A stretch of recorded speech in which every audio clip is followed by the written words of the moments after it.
The truth is that I left my hometown due to curiosity. I still remember my village when I saw this first time, this airplane flying in the sky of my village.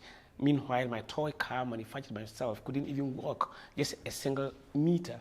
I remember taking a stone on the floor, threw it up, and it falls from my head. So, lucky. This curiosity about the world. So why? Where's that going? Exactly. So when I get to know about the white men, I realized, okay, I wanted to go to the white man's country. So I was definitely in the mood to do anything to be able to get to the white man's country. So yes, it's unfortunate that I had no means. So I ended up falling in human traffickers, which took me 5 terrible years to cross 8 different countries, more than 21,000 kilometers, from Ghana to Libya, to Spain, finally. For people like yourselves in the situation that you find yourself in, is going through the traffickers the only way that you can make that journey? The reality is that we are talking about a single journey which has only one direction.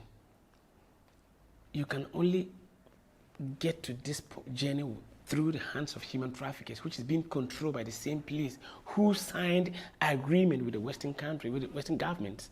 I think the truth is that it's not something separately from the governments.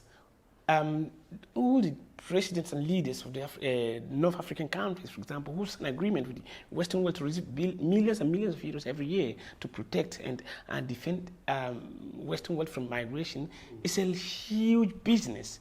The first terrible experience I had was when I get to Agadez, and to be able to get from Agadez to Libya, we had to cross the Sahara Desert.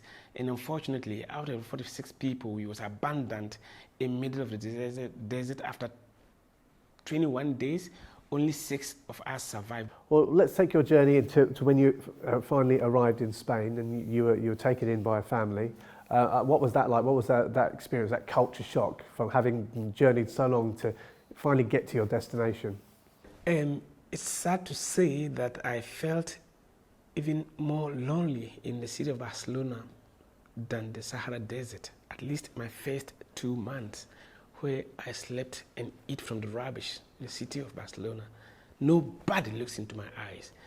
And at what point did you decide to set up the NGO, and what were your reasons behind it? There's no need to ask why have I suffered so much, but what can I do with all this experience I've acquired this 5-year journey? 2 things. Be the voice of all those who couldn't make it. Those who keep on dying every day in this terrible journey. Second, avoid future victims to fall in this trap. At least due to my possibilities. And can you go through the kind of projects that Nasco are involved in? Yes, Nasco Feeding Minds, as our message is, we feed people's mind, not their stomach. If you feed my stomach, you are just providing food just a single day. If you feed my mind, you give me food for more than 100 years. That's our mission.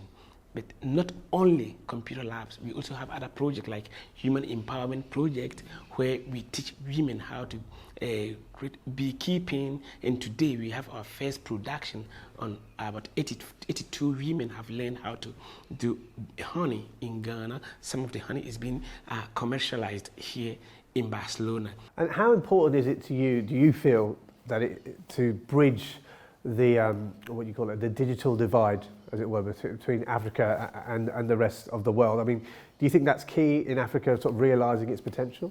In this digital revolution, it's a huge opportunity for Africa to take a very strong role in that, because today you don't need huge infrastructures to be able to establish access to internet, just like it is to the industrial revolution had to be done. So I think it's a huge opportunity, not only for Africa, but also for the Western world to be able, because if people have opportunity and dignity in their hometowns, they will not, Europe will not have to build, let's say, how do you call it, walls in their border town, in their coast to avoid migrants to come in, because people will not want to come.